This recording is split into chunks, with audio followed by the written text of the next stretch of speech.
Her daughter-in-law tossed a trash bag into her lap, said the closet wasn't a museum. Rosemary didn't argue. She just kept the bag.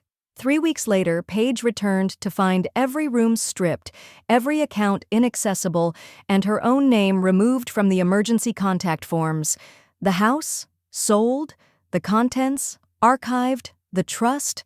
Untouchable and airtight. Before we begin, may I ask, where in this big, beautiful world are you listening from? It's always a quiet honor to know who's sharing this space. Drop it in the comments and don't forget to subscribe. The slap of plastic against cloth was louder than it should have been. A black garbage bag landed squarely in Rosemary Heller's lap, its weight heavy and unbalanced, like something thrown away in a hurry. Paige didn't sit down. She stood there in her neon-cropped hoodie and white sneakers, tapping her phone screen as if she hadn't just dumped a lifetime onto her grandmother's legs. "These are your memories," she said flatly. "Hope you don't mind. We cleaned up a little." Rosemary didn't answer. She looked down at the bulging bag, the drawstrings tied in a rushed knot. A strand of her late husband's Marine Corps ribbon poked out through a tear in the plastic like a wound-bleeding legacy. In the next room, Paige's voice chirped over a phone video. "Decluttering Grandma's life. Clean slate," she cooed. Alan chuckled behind the camera. "She's trying to help, Ma," he called out. Megan's voice, faint but sharp. "Honestly, we thought you'd thank us." Rosemary didn't move. Her back was ramrod straight in the armchair her husband built with his own hands 50 years ago, the one she refused to let them haul out for staging.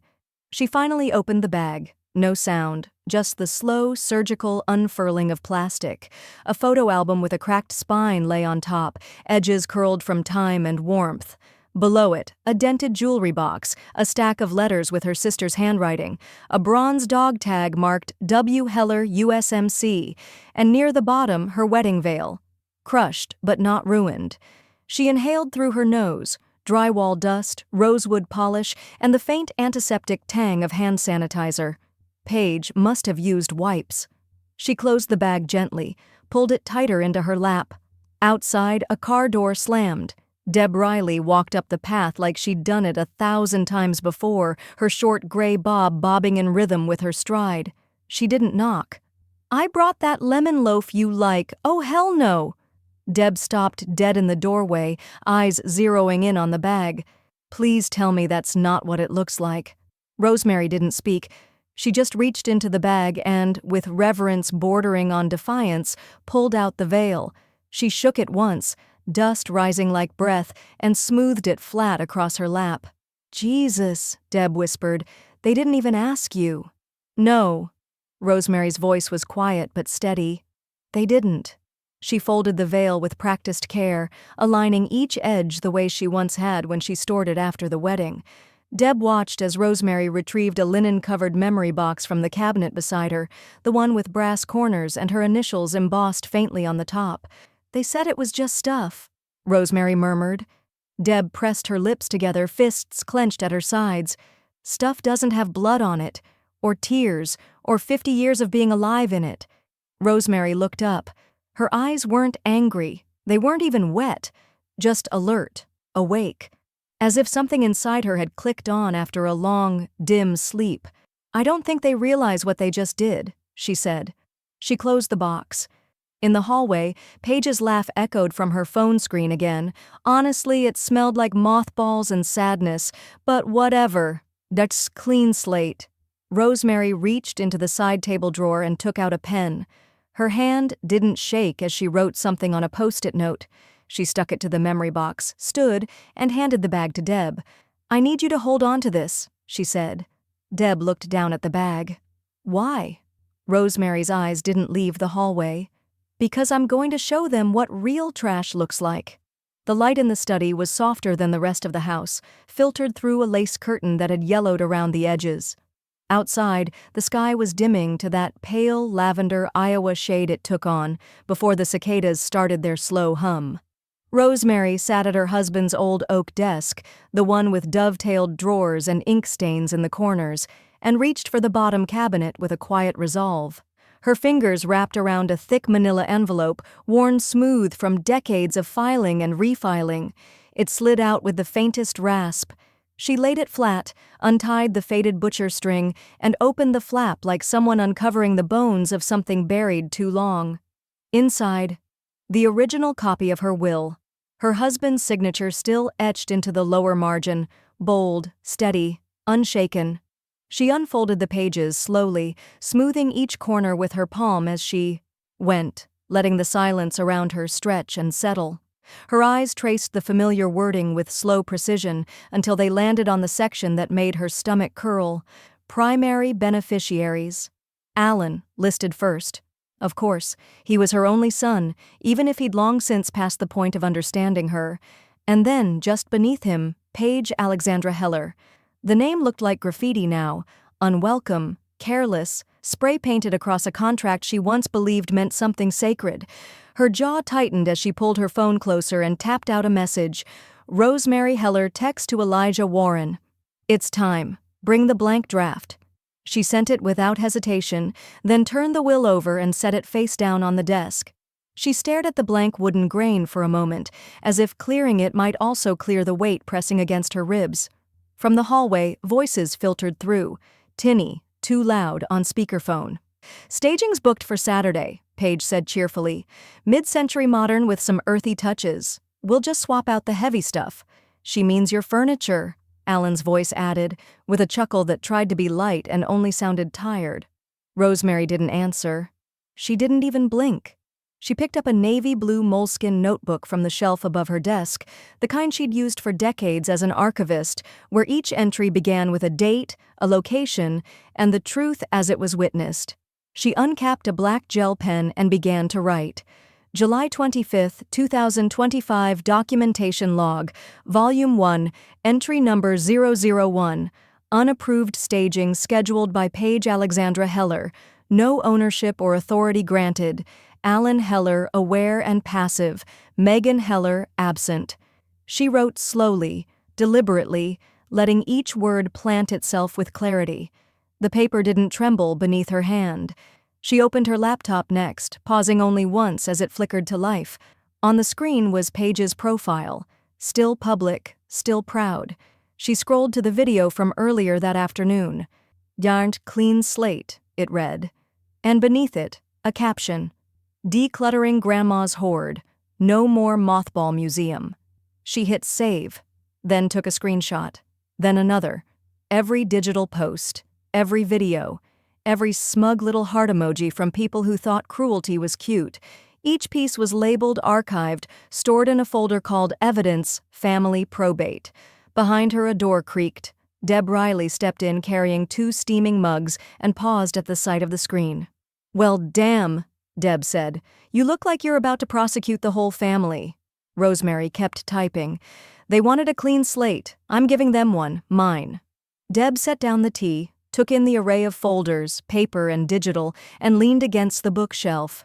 "You always kept records," she said after a moment. "Now you're weaponizing them." "I'm not weaponizing," Rosemary said softly. "I'm preserving. There's a difference." Deb let out a low breath and pulled out a chair across from her. "They still think you're that same woman in the armchair, the one who just sits there and lets it all happen. They're going to wish she was." Rosemary slid a printed copy of Paige's post into a fresh plastic sleeve and clicked it into a binder. The stack was already growing. Deb took a slow sip from her mug. "You want me to pick up more ink? Maybe a backup drive?" Rosemary didn't hesitate. "And a fireproof lockbox." Deb nodded and stood, catching the faint blue glow of Rosemary's phone lighting up again on the desk. Elijah Warren, already drafting. "Meet tomorrow. No digital trace." Rosemary stared at the message for a long moment before reaching across and tapping the screen to black.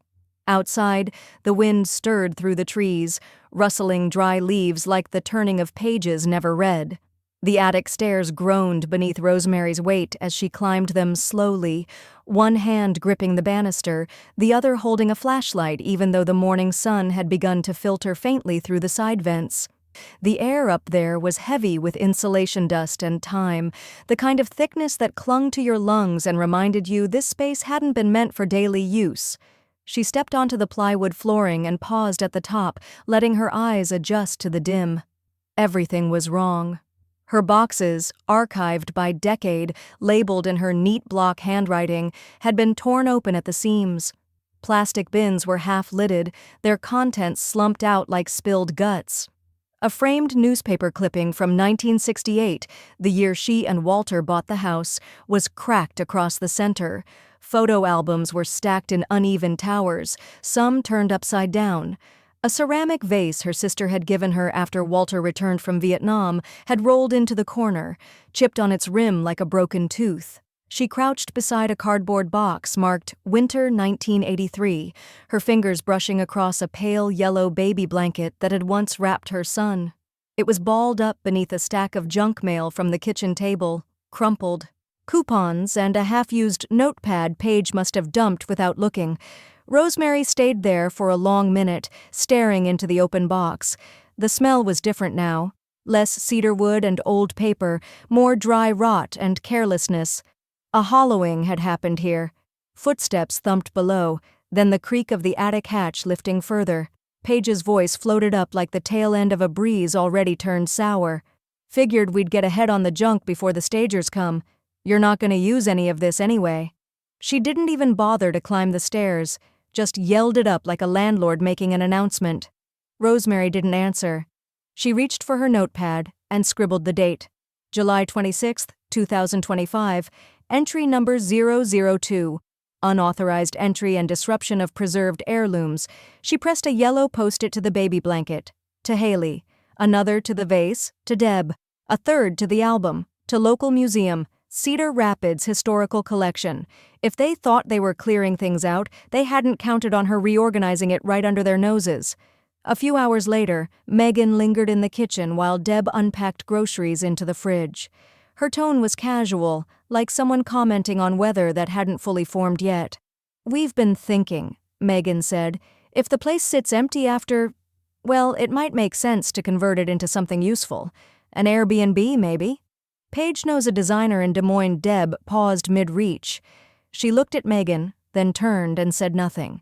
Just closed the fridge door with deliberate care and walked out of the room.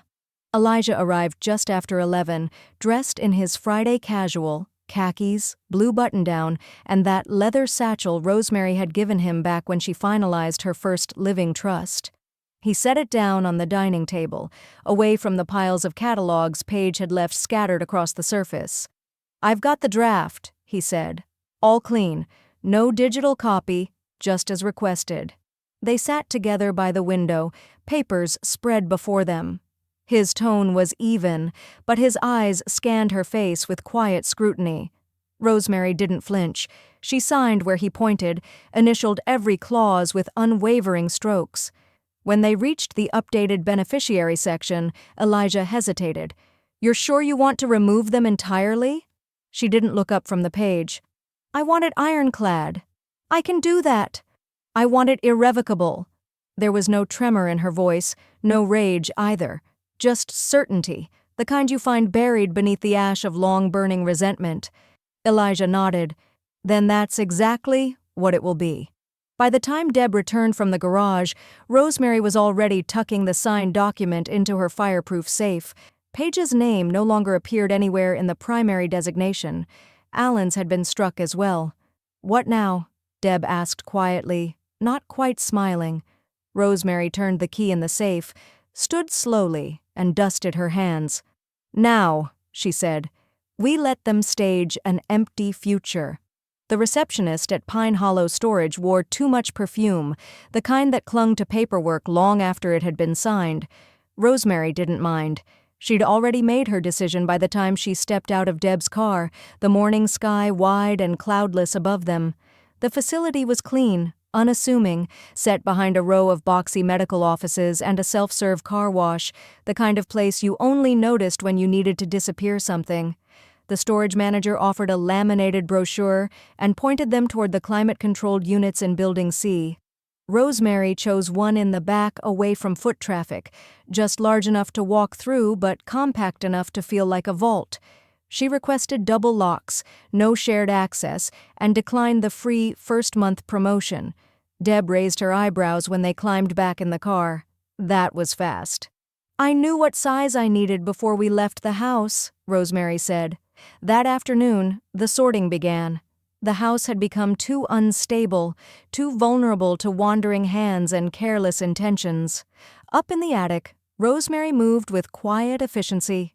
Each item she packed felt like a memory being placed in safekeeping rather than storage. The quilt her grandmother stitched in 1932 went into a vacuum-sealed linen bag. Her late husband's campaign letters, 2 shoeboxes full of them, were stacked chronologically and wrapped in cotton ribbon. Deb handled the photos, sliding them one by one. It was sacred. Deb wiped her forehead with a dish towel. "Feels more like a museum wing than a storage closet."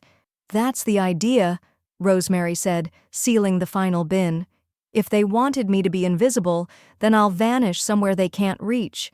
She locked the first padlock, then the second. Outside, the sound of tires crunching gravel. A familiar voice, bright and sour all at once, sliced through the silence. "Really, Grandma? A storage unit? Are you actually hoarding now?"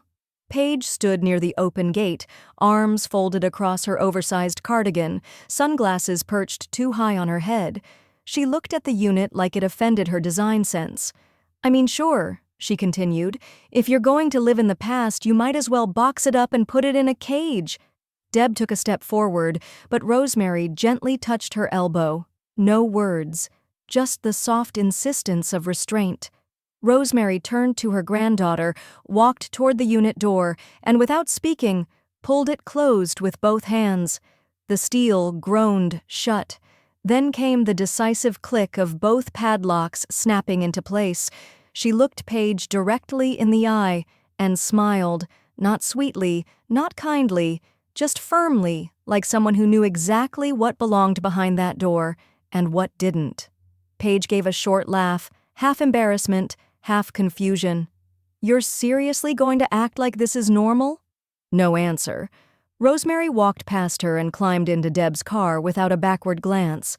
That night, Elijah met her in his office just off 6th Street. It was closed to the public on weekends, but the lamps were on and the front door was unlocked when she arrived. They sat side by side in the small conference room, papers spread out like chess pieces. "This document," he said, pointing to the header, "privately reallocates physical assets under non-liquid exemption categories. As discussed, the house remains pending, but everything else is now separate." He slid the final page toward her. She read every word before she signed it. Twice. Elijah sealed the folder and placed it in a burnished metal drawer. "As of today, all personal property is no longer assumed part of the estate unless explicitly stated." He looked at her. "You've created a second legacy." She nodded once. "One that's earned." The envelope arrived at Alan and Megan's house in a thin, white legal packet. Nothing flashy, just Elijah's signature embossed return label in the top left corner and the unmistakable weight of a document meant to change the shape of things. Paige was the one who opened it. She sat cross-legged on their suede sectional, one AirPod in, eyes darting between her phone and the paper as she read. "What is this?" she muttered, holding the letter closer. "No transfer authority, no representation rights. Frozen property assets?" She blinked. "Wait, what?" Alan looked up from the dining table, where he'd been half-heartedly scrolling Zillow listings. "Something wrong?" Paige flipped the letter around, her expression sharp. "It says we can't do anything. Grandma froze everything, the house, the deed, the title. She filed a restriction through Elijah." Alan walked over, took the letter from her hand and read it again, slower this time. His brow furrowed deeper with each line. Jesus Christ, she actually went through with it. Paige turned back to her phone and started typing furiously. Her nails clacked across the screen like gunfire. "Guess Grandma's not as senile as we thought," she posted to her story, overlaying a picture of her manicured hand holding the document like a trophy. The caption sparkled with sarcasm, hashtags, and a passive-aggressive filter that gave the paper a lavender tint. Back at Rosemary's house, the notification arrived seconds later. She opened the screenshot quietly and saved it to her digital archive without comment. Then she printed it on thick paper stock, slipped it into a clear binder sleeve, and labeled it in fine-tipped black ink. Exhibit A, Digital Defamation, July 28, 2025. Deb looked over her shoulder from the recliner, sipping coffee, still in her robe. You sure you want to start filing her tantrums like court evidence? They started online, Rosemary said. Let them finish there. You know this means she's going to double down. I'm counting on it.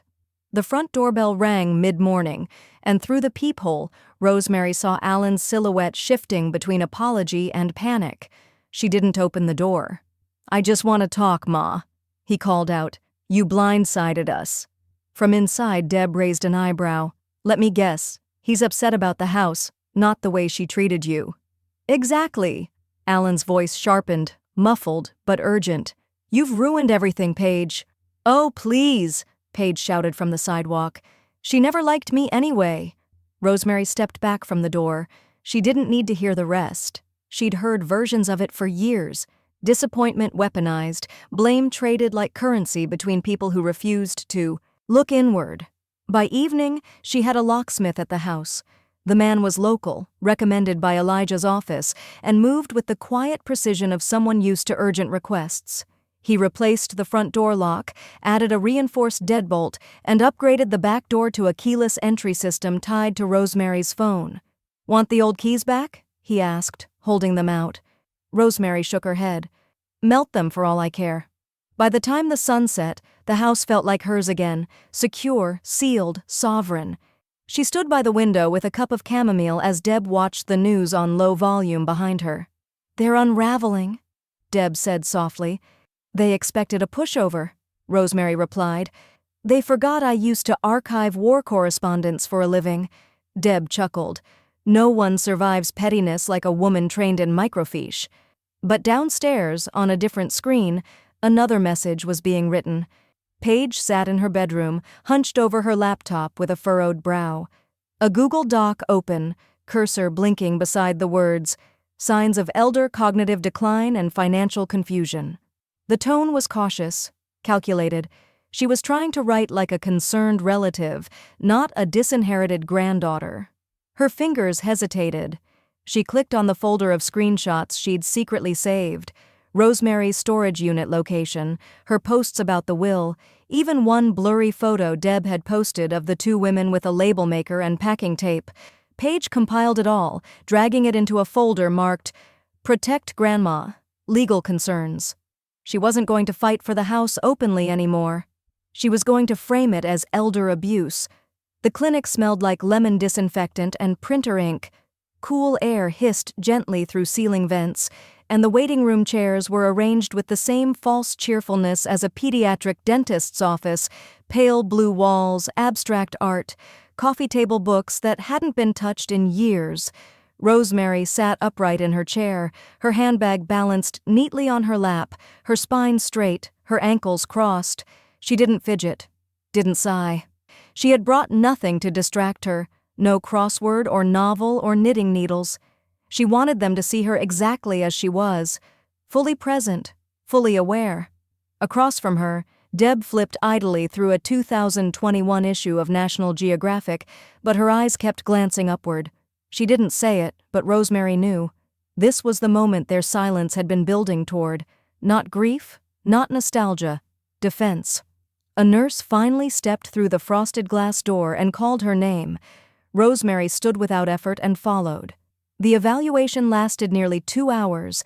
They asked her to remember a short story, to draw a clock, to count backward from 100 by sevens. They tested her attention span, her reasoning skills, her grasp on reality. They asked about current events, old memories, family relationships.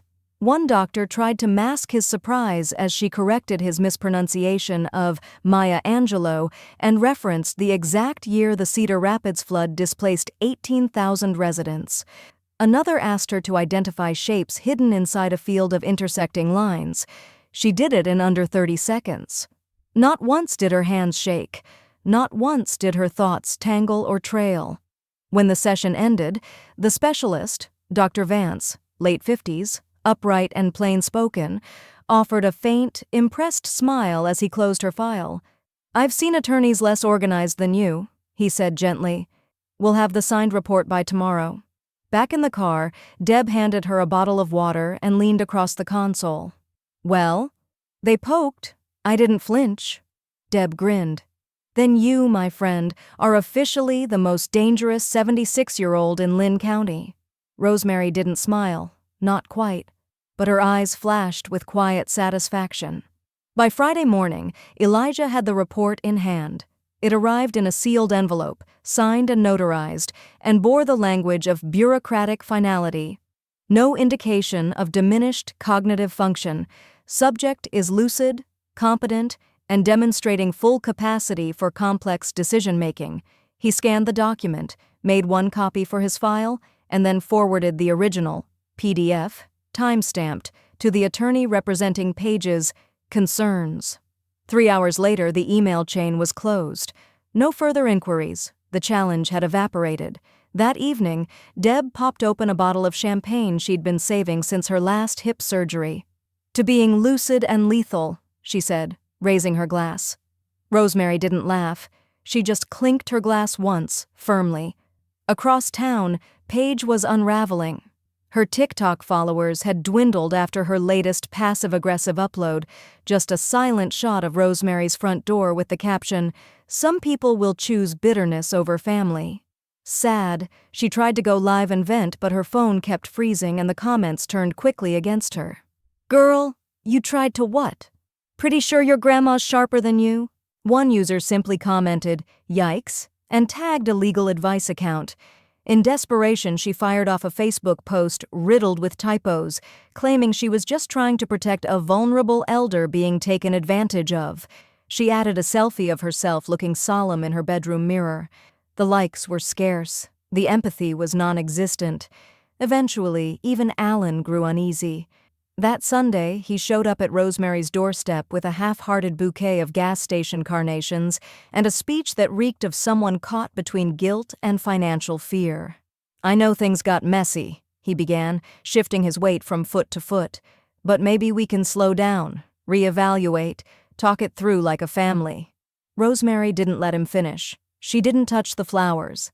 She stepped forward and shut the door gently, without a word, before he could even make eye contact.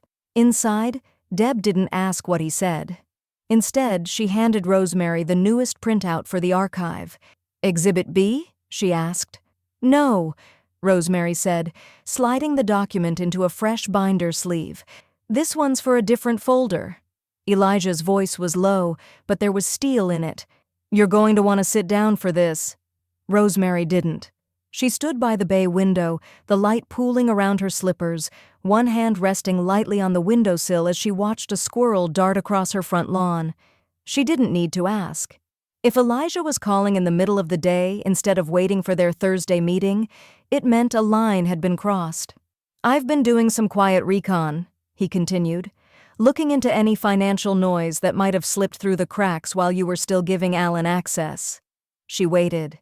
"Turns out," he said, "Paige used your name to open a short-term credit account last month, tied directly to your homeowner's line of equity." The light through the window fractured slightly against the etched glass. Rosemary still didn't sit. "For what?" she asked calmly. Elijah exhaled. "Furniture staging mostly. And Megan, well, she booked a luxury spa day under the same card. Same billing address, different transaction times. I've got itemized statements." Rosemary's fingers tapped the window frame. "Just once." "Freeze it," she said. "I already did," Elijah replied, "but you'll need to sign the fraud report. Send it to the house. I'll sign by morning." There was a brief pause, then Elijah added, "I know you're documenting all this. Want me to forward you the digital copies too? Email them directly to the archive folder and make sure the timestamps are visible." "Done." She ended the call without another word. That evening, Rosemary sat at the dining room table and reviewed the printouts. Each transaction glared off the page like a betrayal in boldface. $1,280.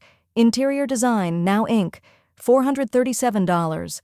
The Birchwood Spa, $89.99. Vanity House scent diffusers. Deb stood nearby, arms crossed, scanning the list over Rosemary's shoulder. "They really thought you wouldn't notice," she muttered. "Or didn't care if you did." Rosemary circled the last charge on the page, a cafe in downtown Des Moines. The name rang no bells. Paige, she said. She used it for brunch. The following morning, Alan showed up again. No carnations this time, just hollow eyes and slumped shoulders. She didn't mean any harm, he said, standing halfway between the porch and the front steps, like he knew he wasn't welcome, but still hoped proximity might soften things. It was just to get the place looking nice. Temporary. We didn't think— Rosemary stepped forward. It was temporary, she said. He looked at her, confused. So was your access, she finished. Alan's mouth opened, then closed. Nothing came out. She stepped back inside and shut the door. Later that day, at a sunlit bistro in the East Village, Paige sat across from a high school friend turned influencer, sipping an oat milk latte and pretending everything was still in control. I just need to get out of Cedar Rapids, she was saying. It's too small for what I'm trying to build. The server dropped the check discreetly between them.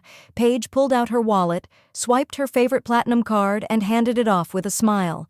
But a few minutes later the server returned, his face careful. I'm sorry, ma'am. It looks like that card didn't go through. Paige blinked. That's not possible. Try it again. I did. Twice. She reached for another card, handed it over with growing annoyance. Her friend looked down at her napkin, suddenly very interested in its folds.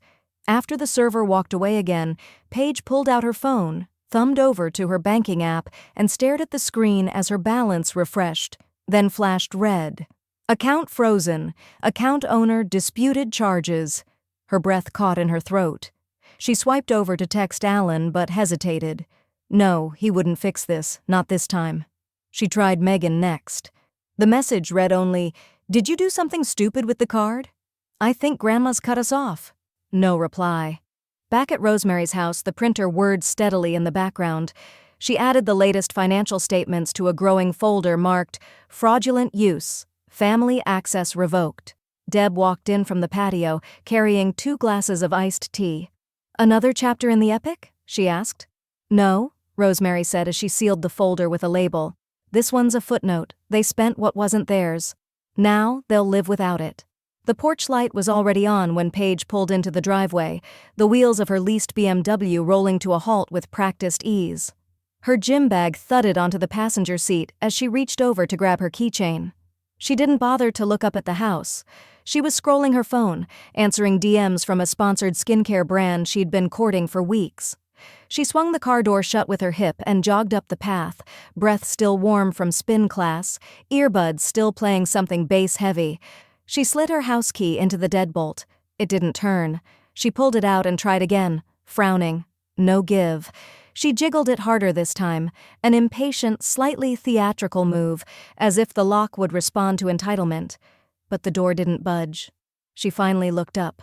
A crisp, white sheet of paper had been taped to the glass beside the handle. Mail forwarded. Residence reassigned. The font was printed in large, clean Helvetica. No handwriting? No explanation. Just those 5 words. Paige yanked the paper off the door and stared at it, her mouth open. What the hell? She tried the handle again, then the back door. Nothing. The garage code had been changed. The sunroom latch was sealed. Every point of access had been locked down like a fortress. She stepped back, her breath shallow now. Moments later, Alan's sedan screeched to a stop at the curb. He slammed the door and hurried up the lawn in a jacket he hadn't buttoned, his face flushed and confused. "I thought you said you were still getting mail here," he asked breathlessly. "I was," Paige snapped, "until apparently this afternoon." Alan walked straight up to the door and pounded on it with the side of his fist. "Open the damn door, Ma!" Inside, behind layers of reinforced steel and tempered glass, Rosemary didn't flinch. She moved through the house with quiet assurance, setting her tea on the end table, the television low in the background. Deb sat cross-legged on the floor beneath the front window, screwing the final plate into a sleek new security keypad mounted near the door. Outside, Alan's voice cracked through the stillness. "We'll sue you! This is illegal! You can't just lock us out!" Rosemary stepped into the foyer and pressed the button on the speaker system. Her voice echoed outside, cool and calm. "Be my guest." There was a pause, one beat of stunned silence, before Paige cursed under her breath and stomped down the steps, muttering about calling a lawyer. Alan lingered a moment longer, defeated, then followed. Deb stood up slowly and brushed off her jeans. "Well," she said, "they didn't take that gracefully. They've never had a closed door they couldn't talk through," Rosemary replied, "until now." Later that night, Megan sat hunched over her laptop in the dim light of their kitchen. Her frustration had simmered all day, bubbling toward one final bitter release. She opened a fresh post on her neighborhood group's Facebook page, one of those passive-aggressive mom circles where accusations were cloaked as concerns. Is it legal for someone clearly under mental strain to rewrite their will and lock out family? Just asking for a friend.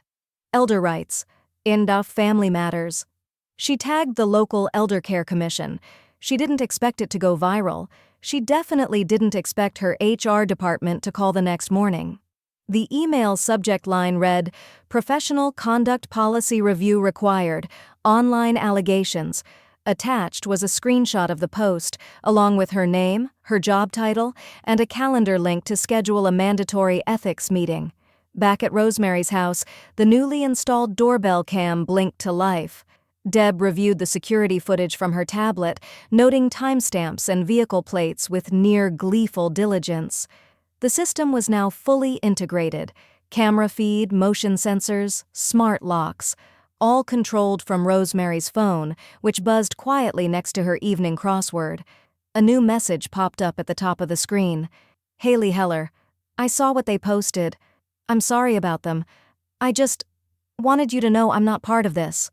Rosemary read the message twice. She didn't reply right away. Instead, she walked to her office and opened the folder marked Legacy, Conditional, Pending Review. She slid a clean page into the typewriter and placed her fingers gently on the keys. She didn't type just yet, but the intention was there.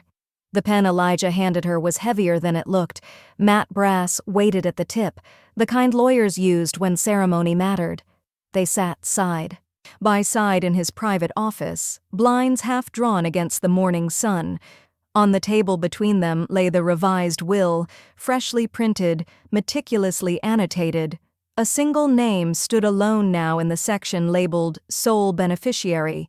Haley Rose Heller.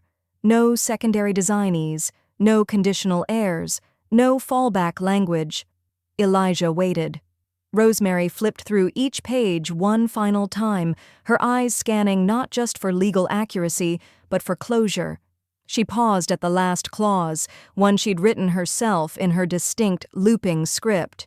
Inheritance is not a right granted by blood, but a privilege preserved through character.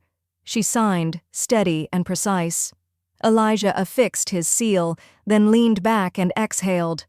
"Well," he said, "it's done." "It was overdue," Rosemary replied, "but now it's clean, uncontested." "Not for long," he said, nodding toward the corner of his desk where a notification had just popped up. Paige filed a family manipulation claim with probate. Rosemary raised a brow. "On what grounds?" "Emotional coercion, claims you've been unduly influenced by outside parties." "She means Deb, and probably Haley too." "Then she's more desperate than I thought." Elijah clicked open the case file. "It's already been denied. The court flagged it as frivolous, no supporting evidence, and more importantly," he tapped the screen, "you were evaluated and cleared." On record, Rosemary didn't smile, but her shoulders eased back into something like peace. That afternoon, she wrapped a linen-bound journal in parchment and twine. Inside were handwritten stories, family lore, letters between her and Walter, Polaroids from summer barbecues, and pressed flowers from her wedding bouquet. She'd started writing it long before Paige was born, back when Alan still brought her tea in bed on Sunday mornings. She placed a sticky note on the cover in her careful script, "For Haley, when the time is right." Deb appeared in the doorway holding a box of mailing labels. "You sure about this?" Rosemary nodded. "It's time." Deb studied her. "You just passed the torch." "I kept it lit long enough." They packaged the journal in a padded envelope, and Deb offered to take it to the post office herself. gives me an excuse to dodge Megan's Facebook shade storm," she muttered on the way out. Because online, the storm had indeed begun. Paige, cornered and publicly embarrassed, had pivoted into fiction. Her newest posts were clips of old videos taken years ago, Rosemary looking tired after surgery or squinting at the camera, clips stripped of context and layered with voiceovers. "She doesn't even know what day it is anymore?" Paige whispered dramatically in one reel. "It's heartbreaking." But viewers weren't buying it. One comment read, "Nice acting." Except Grandma just co-authored a town hall op-ed last week. Another, "Someone doesn't like being cut off." Eventually, her account was flagged for spreading health misinformation. 2 of her videos were removed. A third earned a 48-hour suspension. Meanwhile, Rosemary had her own audience now. The Cedar Rapids Gazette published a Sunday feature on her titled "Power, Age, and Autonomy: The Woman Who Wrote Her Own Ending." The article quoted her on estate literacy, legacy planning, and digital self-defense. A photo accompanied the piece. Rosemary on her porch, backlit by soft light, the plaque behind her barely visible in the corner, "What they called trash was my treasure." She didn't look like a victim. She looked like a custodian of her own life. That night, Haley received the package. She opened it slowly on her apartment floor in Iowa City, sitting cross-legged in sweatpants, her eyes widening at the careful penmanship, the dried lavender tucked between pages, the stories she had never heard but always felt missing. She ran her fingers across one line in particular. "Love isn't owed, it's demonstrated. That's why this is yours." She closed the journal gently, tears brimming but unshed. The storage unit opened with a soft, mechanical sigh as the roll-up door lifted, letting a shaft of warm light stretch across the concrete floor. The air inside was cooler than expected, dry and still, preserved like a sealed envelope. Everything was exactly as Rosemary had left it.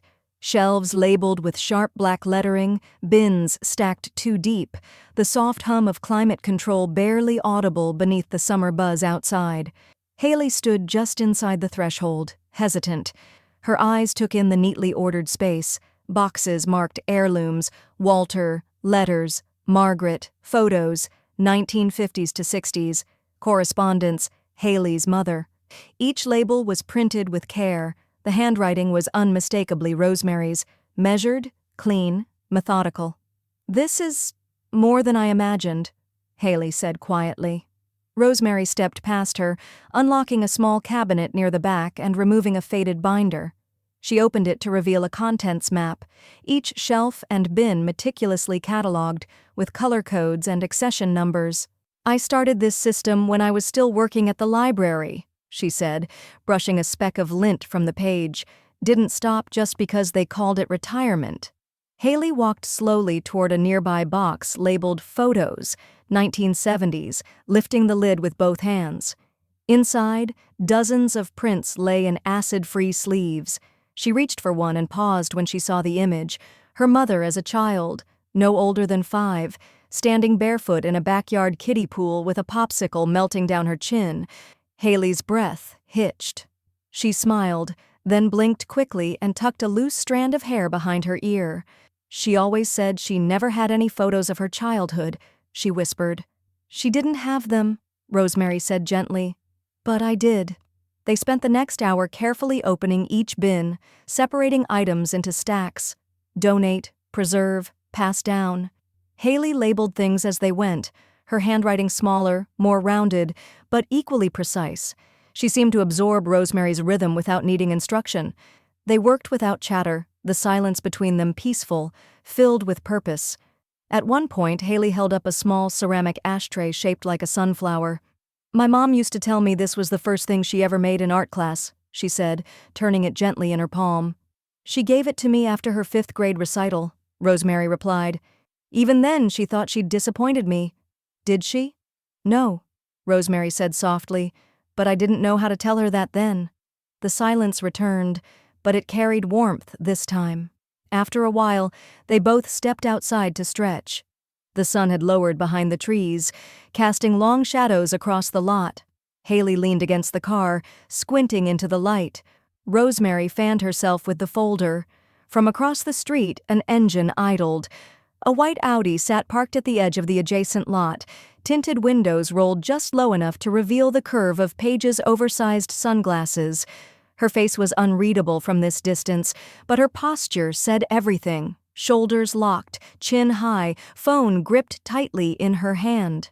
Haley noticed her first. "Is that—" "Don't look," Rosemary said calmly, without turning. "She's already seen more than she deserves." But Haley didn't look away. She held her grandmother's gaze for a beat, then slowly turned back toward the unit. They began boxing up a stack of journals and letters, some to keep, some marked for the local library's historical archive. A new label was added, Legacy, Public Collection. Across the lot, the Audi didn't move. Then slowly, the window rolled down another inch. Inside, Paige lifted her phone. She snapped a photo, zoomed, snapped another. She opened her notes app, typing furiously. The headline she drafted read, "Disinherited but not silent. A family torn apart by greed." She hit save, then call. The journalist arrived exactly on time. She was young, maybe late 20s, hair pulled back into a clean bun, a notepad in one hand and a recorder in the other. Rosemary had seen the name before, Mila Cortez, byline tucked beneath local stories that actually meant something. She wrote about housing access, water rights, aging infrastructure, not gossip. That's why Rosemary agreed to the interview. They sat on the porch, a pitcher of iced tea between them, the heat already rising off the driveway in a shimmer. Rosemary wore a soft blue button-up, her hair pinned back, her posture straight but relaxed. She looked like someone who had nothing to prove, but plenty to say. Mila began gently, easing past the headline bait. "I'm not here for family drama," she said. "I'm here because your story's being misrepresented, and I'd rather hear it from you." Rosemary nodded once. "That's smart. Paige doesn't let the truth interfere with her version of events." "What happened?" So she told her. Not all at once, and not with fire in her voice, but with the crisp, archival accuracy she'd honed over a lifetime. She spoke of the credit card theft, the unauthorized staging, the locked attic, the Facebook posts designed to look like concern but shaped like a blade. She showed Mila copies of the documentation, dated, labeled, filed in digital and hard copy. She quoted clauses in her own estate documents like scripture. "She tried to paint me as unstable," Rosemary said calmly, "because I wouldn't give her the outcome she wanted." Mila nodded, scribbling notes as Rosemary continued. "And you didn't retaliate?" she asked. "I clarified," Rosemary said. "There's a difference." 2 hours later, the reporter left with a full notebook, a flash drive of files, and permission to quote freely. The article ran Thursday morning. "Elder prepares her own legacy, and hers alone." It was printed in the Cedar Rapids Register's Metro section and posted online by noon. The opening photo showed Rosemary seated on her porch, hands folded, a copy of her will beside her, not looking at the camera, but through it. The piece pulled no punches. It detailed the financial overreach, the social media smears, the failed attempt to paint her as incompetent. It even referenced court filings and included direct quotes from Elijah, backing every fact with methodical precision. It ended with a line Mila had written from their porch conversation. "Dignity is not something you inherit, it's something you protect." By afternoon, the article had spread beyond Cedar Rapids. Regional news outlets reposted it. Elder rights groups shared it on Facebook. A local NPR affiliate mentioned it in their Voices from Iowa segment. And Rosemary? She received 14 letters in 2 days. Not emails, letters. Handwritten, typed, even one dictated by someone's granddaughter who included a crayon drawing on the back of the envelope. They came from Oklahoma, Minnesota, Missouri, from women in their 60s, 70s, even a few in their 80s. "I thought I was the only one. Thank you for showing me that power doesn't fade, it transfers. They told me to sit down and be grateful. I stood up after reading about you." Rosemary read each one, then stacked them in a clean folder marked Correspondence, Legacy Support. Deb appeared behind her, holding a fresh cup of tea and grinning like someone who'd just watched a horse win a race she bet the farm on. "Guess you just went viral, ma'am," she said. I didn't go anywhere, Rosemary replied. They just finally looked. Across town, Paige sat in front of her laptop, her face frozen in disbelief. She'd tried to comment on the article's post 6 times. Every message was instantly flagged. The 7th was blocked altogether. When she refreshed the screen, a banner appeared. Your account has been restricted due to multiple reports of misinformation and harassment. She slammed her laptop shut and grabbed her phone, only to find her last 3 videos had been pulled for targeted defamation against a private citizen. Her audience had vanished. Her voice had been cut at the source. That night, Rosemary stepped onto her porch and opened a small package wrapped in floral paper. Inside was a leather-bound guest book with a note, "For the women who will follow you. Leave space for all their names." The building wasn't grand, not the marble column kind of monument, but it was clean, dignified, and bright. The Cedar Rapids Public Archive had added a new wing, a modest expansion built from reclaimed brick and glass, tucked just off 10th Street. Rosemary had walked past it for years, never imagining it would carry her name. Now, it did. Etched above the entryway in matte brass, the Rosemary Heller Legacy Room. The ribbon was silk, deep burgundy. Haley stood near it holding oversized ceremonial scissors with both hands, her palms slightly sweaty. A small crowd had gathered, local historians, former librarians, council members, and a few reporters with press badges hanging from lanyards. Deb stood just behind Haley, phone poised to record, the red rec light already blinking. Rosemary stood a few feet back from them, dressed in a gray pantsuit with pearl buttons and a brooch her late husband once brought back from Belgium. Her fingers were clasped in front of her, not to hide nerves, but to keep still the kind of pride that wanted to rise too quickly. The speaker, a woman from the archive board, gave a brief introduction. We are proud to dedicate this space not only to Rosemary's contributions as an archivist, but to her public example of personal legacy and civic empowerment. A light round of applause followed. Deb whispered to Haley, "Okay, kid. Time to cut history." Haley turned toward her grandmother before lowering the scissors. "You did this without them," she said, voice quiet enough for only Rosemary to hear. Rosemary met her eyes. "But not without you." The ribbon snapped cleanly, curling on the sides as if it knew it wasn't meant to resist. The doors opened. Inside, the room gleamed. Glass cases displayed select artifacts, handwritten letters, annotated journal entries, family photos dating back to the 1940s, scanned newspaper clippings, and a mounted plaque titled "Inheritance, a Private Right, a Public Lesson." In the back corner sat a reading table with 2 chairs, a small brass lamp, and a sign-in guest book, the same one that had arrived anonymously just days ago. Guests trickled in, respectful and curious, a few snapped photos. A local high school civics teacher jotted down notes for a class project. Outside, a figure lingered near the edge of the sidewalk. Alan. He was dressed in slacks and a sport coat, too formal for the heat, holding a small white envelope in one hand. His eyes scanned the door like he was trying to calculate the odds of being let in. The security guard at the threshold didn't move. Alan cleared his throat, then nodded toward the door as if signaling intent. The guard's reply was polite but firm. "This event is for invited guests only, sir." Alan's mouth tightened. He didn't argue, just turned slowly and walked back toward his car, the envelope still clutched in his hand. Inside it, a card, unsigned, sat sealed and unread. Across the street, tucked behind a parked delivery van, Paige watched. She wore oversized sunglasses again, hair pulled into a tight knot. Her arms were crossed. No phone this time, just her eyes, fixed on the glass entry doors like she could will them open by sheer force of resentment. But they never did. She watched as Haley and Rosemary stood side by side inside the new room, waving to someone, smiling in a way that made it clear they had nothing left to explain. Paige didn't move. Not forward. Not away, just stood there, still. A breeze lifted the edge of her jacket. Across the room, Deb lowered her phone and gave a subtle nod toward the window. "She's watching," she murmured. "I know," Rosemary said without turning. "She'll keep watching. That's all that's left.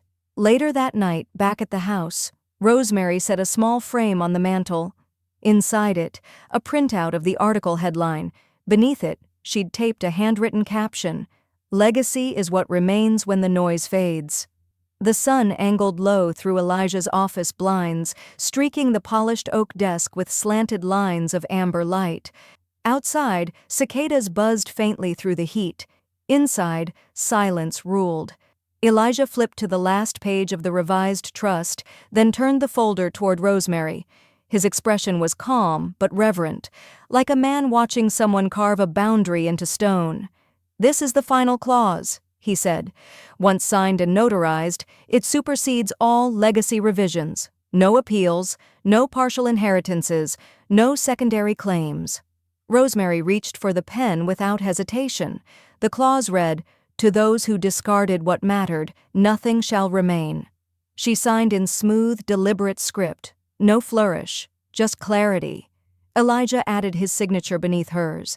Then he reached for the embosser, leaned forward, and pressed the seal into the page with a slow, satisfying click. The gold crest shimmered faintly in the light. Across from them, Haley picked up the witness pen. Her name, rounder, younger, landed below theirs like a closing chord. She glanced at her grandmother, eyes wide but certain. "Is it really over now?" she asked. Rosemary nodded once. "Now it's legal. Before it was only emotional." Elijah closed the folder and slipped it into a locked drawer. "That clause is a fortress," he said. "They can knock, but the door won't open." The folder's drawer shut with a soft thud. Later that evening, Rosemary sat on the back porch with Deb, a glass of lemonade in hand and her feet resting on a footstool she hadn't used in years. The breeze rolled gently across the yard.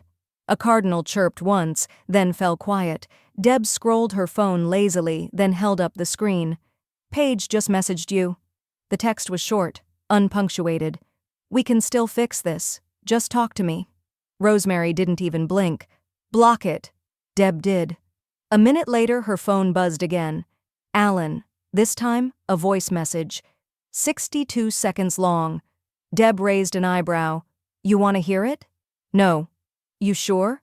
"I don't need to hear a man explain how sorry he is that the consequences arrived." Deb chuckled, and with a flick of her thumb, deleted it. A gentle quiet settled between them, the kind that doesn't need to be filled. They watched the light fade across the lawn. "You did it," Deb said finally. "It's over. All that's left is peace." Rosemary took a slow sip from her glass. "No," she said. "All that's left is choice." She stood and walked inside, leaving Deb to the twilight. In the study, Rosemary opened the fireproof safe for the last time that week. She removed a bound letter, a single-page document folded in thirds, sealed in a cream envelope, the return address blank. She placed it beside the guest book on the mantel, right beneath the headline framed in glass. Then she sat down at her desk and pulled a fresh sheet of paper into the typewriter. She typed one sentence, letter by letter, pausing after each word. "Rejection is not cruelty, it is clarity." She pulled the page from the typewriter, read it once, then slipped it into an envelope marked, "For the one who waits but never learns." She didn't say the name. She didn't need to.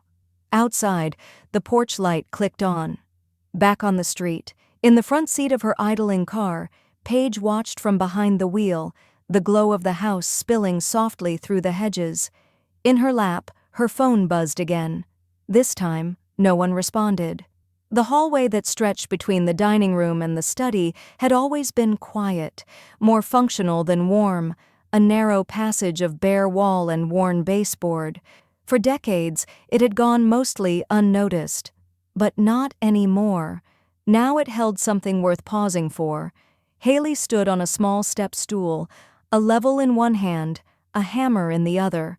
Beside her, a short stack of matted photo frames rested on the floor, each one hand-picked, each print chosen with intention. At the center, a black-and-white photo of her and Rosemary on the steps of the archive, arms linked, both smiling, not performative, not posed, just real. To its left, a snapshot from their first day at the storage unit, dusty and radiant. To the right, A Polaroid from a backyard lunch in early spring, rosemary sprigs tucked into linen napkins, Deb mid-laugh in the background. Each frame faced the hallway deliberately, visible from nearly every room, impossible to miss. A living record. Rosemary watched from the doorway, her arms crossed lightly, a calm pride tugging at her mouth. You could have hung them in your apartment. I wanted them where people would see them, Haley said, checking the spacing on the final frame. Where they'll have to ask. Rosemary's eyes lingered on the wall for a moment, then drifted to the end of the hallway, where, months ago, a black garbage bag had once been dumped in her lap like refuse. It had landed with the weight of dismissal. But this was the opposite of that. Deb strolled in a few minutes later, holding a slim, gift-wrapped parcel under one arm and a roll of painter's tape in the other. I brought something, she said, handing the parcel to Rosemary. For the last space on the wall. Rosemary peeled back the paper slowly, revealing a vintage brass photo frame with beveled edges and glass so clean it caught the light like water. No trash allowed in this one, Deb said, smirking. Haley glanced over. It's beautiful. It's from the estate sale down on Hawthorne, Deb added. I bargained the guy down $3 because the stand's crooked. Rosemary turned the frame over in her hands. It's perfect. They chose a photo together. One Haley had found tucked into an envelope marked, Keep for Quiet Days. It was an older picture, taken years ago. Rosemary holding a toddler-aged Haley on her lap, the two of them sitting on a checkered blanket, their noses almost touching in profile, both laughing. It slid into the frame like it had always belonged there. Later that night, after the wall was complete and Deb had gone home with her empty tape roll and a leftover container of lemon bars, Rosemary sat in her study with her legal folder open in front of her. She reached for the document labeled Advance Medical Directive and crossed out a name in clean black ink, Allen. Beside it, she wrote another name, Haley Rose Heller. She signed the change, added the date, and sealed it in a clear folder marked Health Proxy, Finalized. Then, from the cabinet near the window, she pulled the black garbage bag. It was the same one Paige had thrown in her lap all those months ago. The plastic was thinner now from folding and unfolding, but the contents were still intact. Photo albums, dog tags, a wedding veil, a few torn envelopes stuffed hastily with old birthday cards. She didn't open it. She simply folded the bag tightly, slid it into a labeled archival box, and added it to the bottom shelf of the locked cabinet. Not displayed, not destroyed, just documented. Evidence, not memory. When she turned back to her desk, Haley was standing in the doorway holding 2 mugs of peppermint tea. I thought you might still be up, Haley said. Rosemary took the mug and nodded toward the hallway. The wall looks permanent. That's the idea. She took a sip, then glanced toward the cabinet, her voice light but deliberate. I kept the receipt, Rosemary said. For the photo frames? For everything. Haley tilted her head. Even the pain? Especially the pain. They sat in silence, tea warming their hands. Then, in the quiet between them, the hallway light clicked on. And stayed on. The porch creaked softly beneath the legs of Rosemary's chair, the same slatted rocker her husband had built by hand 40 years ago, back when the railing was white and her hair was still auburn. She sat with one knee folded gently over the other, a mug of chamomile resting on her lap, steam curling upward into the crisp morning light. The early sun gilded the fence posts and made shadows of the wind chimes. She could hear birdsong from the neighbor's feeder and the slow hum of sprinklers kicking on next door. Peace didn't feel like silence. It felt like this. Unbothered, intact, unclaimed by anyone but her. The screen door creaked open behind her. Haley stepped out barefoot, clutching a worn manila folder. Her hair was pulled up in a loose knot, still damp from a shower. She carried the folder the way someone might carry a quilt, close to the chest, reverent. I brought these from the archive room, she said. They updated the exhibit photos yesterday. Thought you'd want copies. She handed Rosemary the folder and sat down beside her on the porch swing. Inside were glossy prints, each mounted with archival notations. A photo of Rosemary cataloging letters at her desk, a wide shot of the exhibit's central case, and a close-up of the brass plaque mounted to the east wall, framed in soft light. It read, "What they called trash was my treasure." Rosemary smiled. Haley leaned back and swung gently, the breeze catching the hem of her flannel pajama pants. Deb joined them a few minutes later, balancing a to-go tray with 3 paper cups and the Cedar Rapids register tucked under her arm. "Hot tea for my favorite old broad and her archivist in training," she said, handing out drinks like they were trophies. She flopped onto the porch bench, unfolded the paper, and began reading aloud. "In an age obsessed with youth, clickbait, and chaos," she intoned, "Rosemary Heller has built something radical, a private legacy armored by truth and untouched by spectacle." Haley raised her eyebrows. "They really wrote that?" "Page 4, Civic Voices," Deb said. "Buried behind pothole grants and high school football, but still, there it is." Rosemary sipped her tea, her expression unreadable, then took the paper and folded it cleanly down the center. She placed it in her lap next to the archive folder. Behind them, through the open window, the faint sound of a paper shredder hummed from the study. Haley turned slightly. "What was that?" Rosemary didn't look. "I finally shredded the garbage bag." Haley's mouth parted, caught somewhere between surprise and relief. Deb gave a small, satisfied nod. "About time." "I archived what mattered," Rosemary said. "Everything else was evidence. I don't need evidence anymore." Inside the study, a small trail of shredded black plastic sat in the bin, curled like dead ribbon. The label on the box had been peeled off. That shelf now held the leather guest book, the family journal, and a single pressed lavender bloom tucked between 2 glass panels.